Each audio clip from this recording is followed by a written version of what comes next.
C'est l'histoire de la disparition d'un père et de sa fille et d'une mystérieuse noyade au large de l'Angleterre. L'histoire de deux affaires qu'un océan sépare et qui, en apparence, n'ont aucun lien. Pourtant, ces deux enquêtes parallèles vont se rejoindre pour révéler une sinistre manipulation.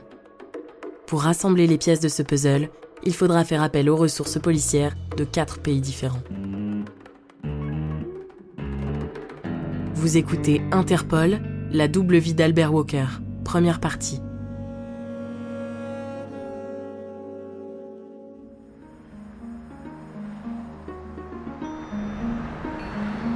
Au mois de décembre 1990, une mère vit son pire cauchemar. Son histoire commence à Brantford, au Canada, à une centaine de kilomètres au sud-ouest de Toronto. Pour Barbara Walker, cette période de fête va être particulièrement éprouvante. Elle a laissé sa fille âgée de 15 ans partir faire du ski avec son ex-époux Albert en Suisse. Barbara traverse alors une période difficile. La dernière fois que nous avons discuté, c'était de mon problème de santé. J'avais très peur qu'on me diagnostique un cancer. Cela a été notre dernière conversation avant qu'elle ne disparaisse.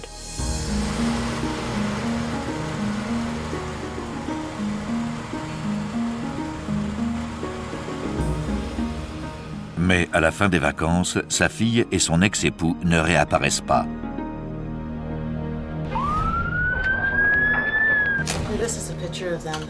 Après avoir désespérément tenté de les contacter, Barbara se résout à signaler leur disparition à la police. J'étais désespérée. Comment allais-je pouvoir les retrouver à l'autre bout du monde?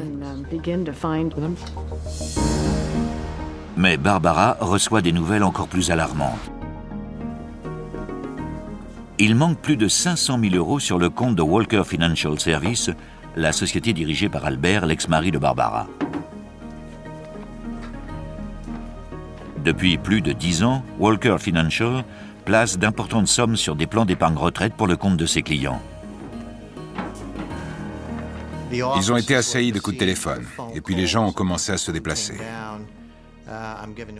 Bill Schiller, journaliste pour le Toronto Star.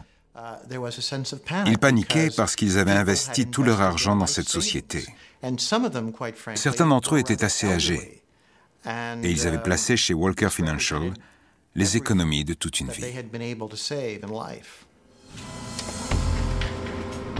Les enquêteurs canadiens apprennent qu'Albert Walker a effectué des achats en Suisse avec sa carte de crédit et n'a jamais utilisé son billet de retour. Ils contactent alors Interpol.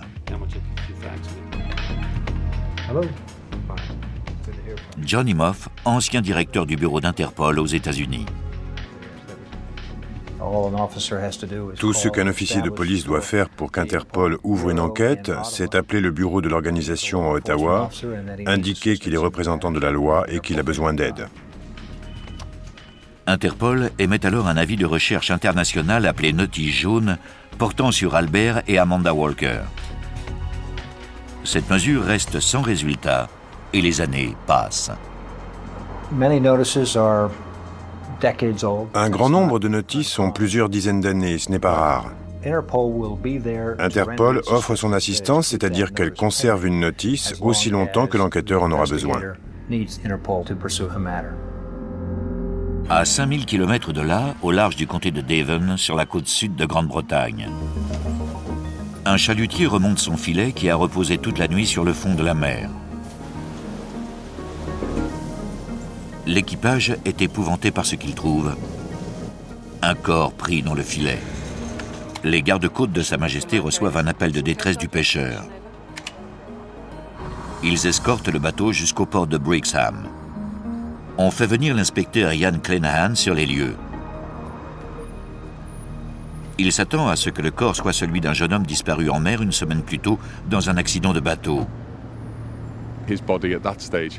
Son corps n'avait pas encore été retrouvé et il y avait de fortes probabilités pour que le corps remonté par ce pêcheur soit celui du jeune disparu.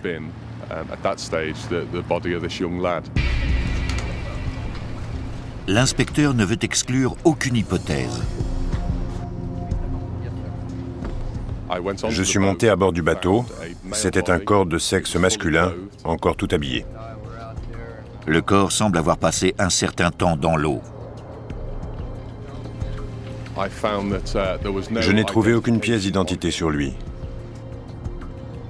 Les poches de son pantalon étaient retournées. L'inspecteur Clenaghan envisage l'hypothèse du vol, mais l'homme porte une montre qui ressemble à une Rolex. Nous ne savions pas s'il s'agissait d'une véritable Rolex ou d'une imitation. L'inspecteur Clenaghan ne veut pas écarter la possibilité d'un vol. J'ai examiné la montre sur le bateau et j'ai remarqué qu'elle s'était arrêtée à 11h35 et que le cadran de la date affichait le chiffre 22. Sur la main de la victime, l'inspecteur remarque également un tatouage estompé qui rappelle vaguement une étoile. Lorsque le médecin examinateur arrive sur les lieux, l'inspecteur Clenaghan attire son attention sur une profonde entaille située derrière la tête de la victime. La police du comté de Devon fait transférer le corps au laboratoire médico-légal. Le premier examen de routine consiste à prendre les empreintes digitales, ce qui peut s'avérer difficile sur un corps qui a passé un long moment dans l'eau. La peau des mains se fripe et il est très difficile de prendre les empreintes digitales. Mais le docteur Fernando parvient à prélever une empreinte utilisable. Selon le médecin légiste, le corps s'est bien conservé dans les eaux glaciales du fond de la Manche. Il relève 3 lésions, une contusion sur la hanche et une autre sur le milieu de la cuisse, qui selon lui sont postérieures à la mort. La 3e lésion, une profonde entaille à l'arrière de la tête, est plus énigmatique. Le docteur Fernando est incapable de déterminer si la blessure est antérieure ou postérieure à la mort. L'examen des poumons permet d'établir avec certitude que le décès est dû à la noyade. À ce stade, je ne disposais que de quelques lésions et elles n'étaient pas très parlantes. Il est assez fréquent de trouver des contusions sur les noyés. Et à ce stade, il était impossible d'affirmer avec certitude qu'il s'agissait d'un homicide. Les effets personnels de la victime sont placés dans des sacs et examinés par les experts en criminalistique. Un autre point laisse le docteur Fernando perplexe. Rien ne permet d'établir l'heure de la mort. En effet, lorsqu'un corps passe plusieurs jours dans l'eau, il peut être difficile de savoir quand le décès a eu lieu. Tout ce que je pouvais dire, c'est qu'il était resté 1 ou 2 semaines dans l'eau. Les pistes sont maigres. 3 lésions d'origine inconnue, aucune pièce d'identité et pas d'indice sur les conditions de la mort. Le médecin légiste décide de congeler le corps au cas où d'éventuels examens ultérieurs s'avéreraient nécessaires.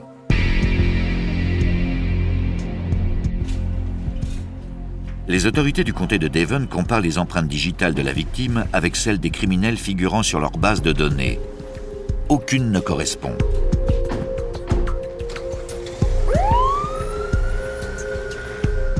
Plusieurs jours passent. Un second corps est trouvé au large du port de Brixham.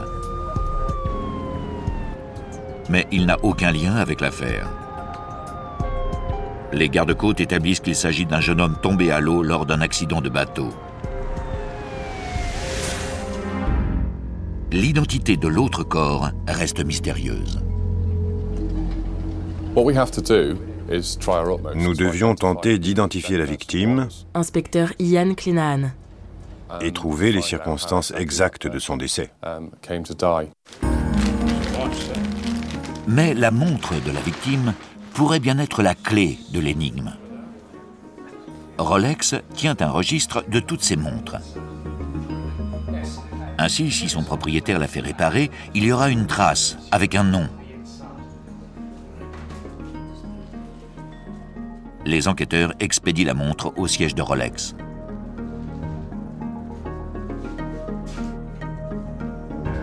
Puis, en fouillant les vêtements de la victime, l'inspecteur Clenaghan découvre un indice de taille.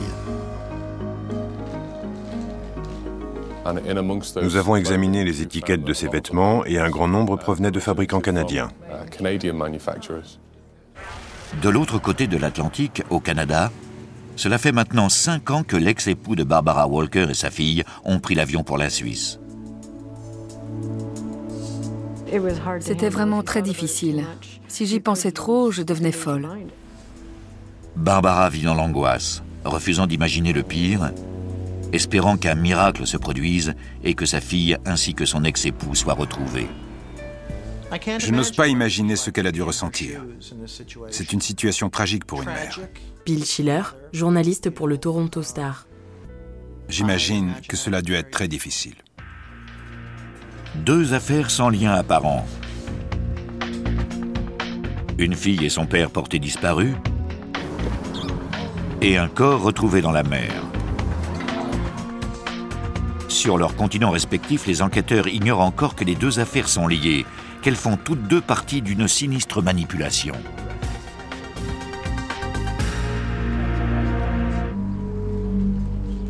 Dans le comté de Devon, en Angleterre, l'inspecteur Ian Clenahan tente de résoudre le mystère de l'homme trouvé mort dans la Manche. Il sait maintenant que la montre de la victime est susceptible de lui fournir un indice qui permettra de remonter la piste de son propriétaire.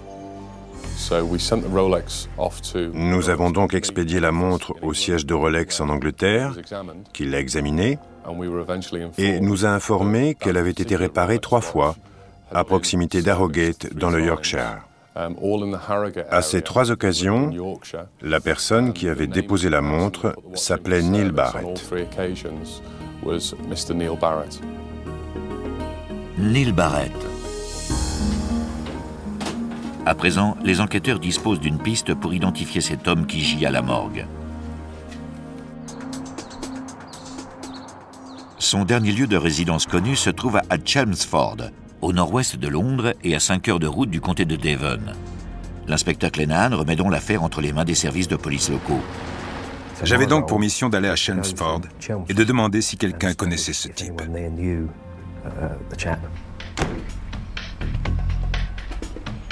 L'inspecteur Peter Redmond se rend à l'adresse de la maison louée par Barrett. Mais il la trouve vide et se met à la recherche de son propriétaire. Il m'a dit que Neil avait donné son préavis et était parti pour la France, où il voulait monter une affaire. Le propriétaire de la maison donne à l'inspecteur Redmond une copie du bail de Neil Barrett.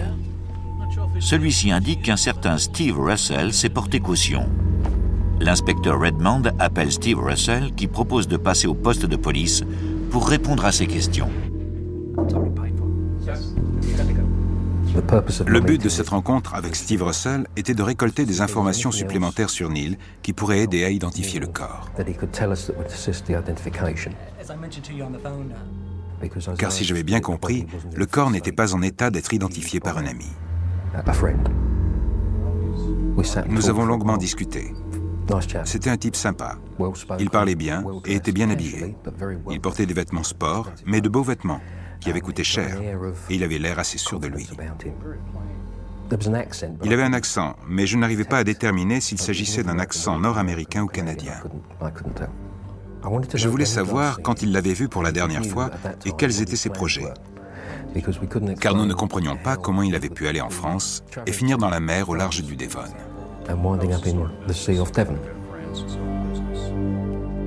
Steve Russell n'a pas la réponse à cette énigme. Mais il donne à l'inspecteur de précieuses informations. L'inspecteur Redmond apprend que Neil Barrett a servi dans l'armée. L'armée a retrouvé le dossier médical et dentaire de Neil Barrett et l'a envoyé au comté de Devon. Alors, la police locale a constaté que les empreintes dentaires de la victime correspondaient à celles du dossier. Le corps est donc identifié comme étant celui de Neil Barrett et l'affaire semble close. La police ne trouve aucun élément indiquant qu'il y a eu manipulation. Ils ont identifié le corps.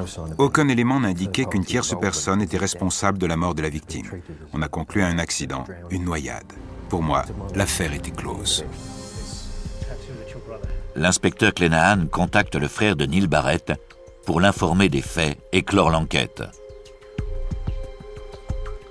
Celui-ci informe l'inspecteur Clenaghan que le tatouage relevé sur la main de la victime représente une feuille d'érable canadienne.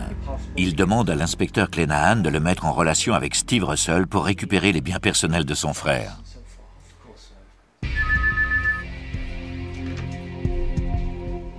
L'inspecteur Clenaghan fait encore une fois appel à Peter Redmond et lui demande de rendre visite à Steve Russell dans son petit village rural.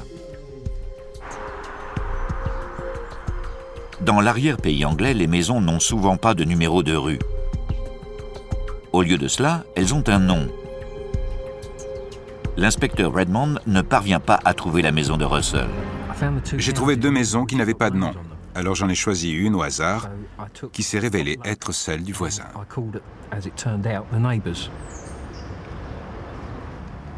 Je me suis présenté et j'ai expliqué que je cherchais Steve Russell.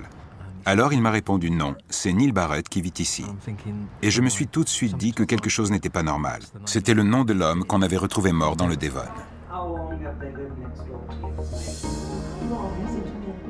Redmond interroge les voisins. Que savent-ils de cet autre Neil Barrett? Très vite, ils découvrent que l'homme en question présente de fortes ressemblances avec Steve Russell. Quand ils m'ont décrit l'homme qu'ils connaissaient sous le nom de Neil Barrett, ses manières, son accent, il m'a paru évident qu'il s'agissait de la même personne sous 2 noms différents. L'homme que les voisins décrivent est en fait celui que l'inspecteur Redmond connaît sous le nom de Steve Russell. Alors, cette simple enquête visant à identifier un corps est devenue une potentielle affaire de meurtre. L'homme que je cherchais vivait sous l'identité de cet autre homme. Pour moi, tout cela cachait quelque chose de machiavélique. La mort de Neil était-elle liée à cette usurpation? De retour au poste de police, Redmond appelle l'inspecteur Clenaghan pour lui faire part de ces éléments. Il m'a dit qu'il avait trouvé de nouveaux éléments à Wyndham Walter et que ces indices permettaient de faire avancer l'enquête. Mais ce que les enquêteurs ignorent, c'est que ces nouveaux éléments vont les lancer à la poursuite d'un dangereux criminel connu des services internationaux. Au Canada, les services de police commencent à comprendre que l'affaire Albert Walker est bien plus complexe qu'elle ne semblait l'être au premier abord. La disparition de Walker et de sa fille coïncide en effet avec celle d'une grosse somme d'argent sur le compte de sa société. Il apparaît maintenant que Walker a pillé sa propre entreprise. J'ai trouvé des relevés bancaires qui indiquaient que de grosses sommes d'argent avaient été transférées sur son compte personnel. Je savais que ce n'était pas le sien parce que nous n'avions pas tout cet argent. Barbara Walker. Cet argent devait donc provenir soit de la société, soit de ses clients.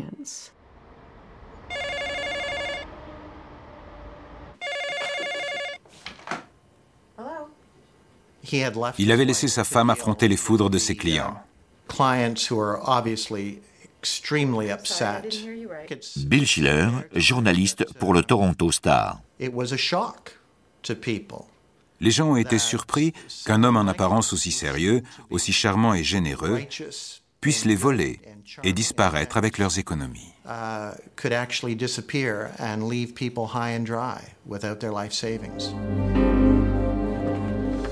La police canadienne lance 19 chefs d'accusation pour vol, fraude et blanchiment d'argent à l'encontre d'Albert Walker. Il demande à Interpol d'émettre une notice rouge contre Albert Walker. Ce dernier prend alors la 4e place sur la liste des criminels les plus recherchés par Interpol.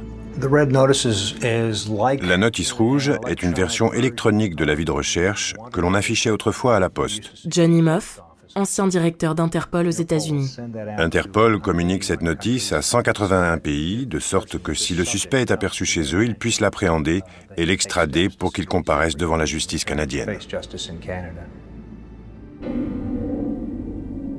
Mais trouver Albert Walker promet d'être difficile. Celui-ci a apparemment changé d'identité. Nous avons eu beaucoup de mal à retrouver sa trace parce qu'il était particulièrement malin. M. Walker n'était pas un homme excessivement intelligent. Ce n'était pas un intellectuel, mais dans le domaine du crime, il était dangereusement doué. Mais Walker n'a jamais encore été confronté à Interpol et il s'apprête à rencontrer un adversaire à sa taille. Vous venez d'écouter Interpol. Si vous avez aimé ce podcast, vous pouvez vous abonner sur votre plateforme de podcast préférée et suivre Initial Studio sur les réseaux sociaux. Interpol est un podcast coproduit par Initial Studio et New Dominion Pictures, adapté de la série documentaire audiovisuelle éponyme produite par New Dominion Pictures. Cet épisode a été écrit par Tom Naughton, Paul Sauer et Michael Eldridge. Il a été réalisé par Joe Wisha. Production exécutive du podcast, Initial Studio. Production éditoriale, Sarah Koskiewicz et Marie Agassan. Montage, Johanna Lalonde. Avec la voix d'Alix Martineau.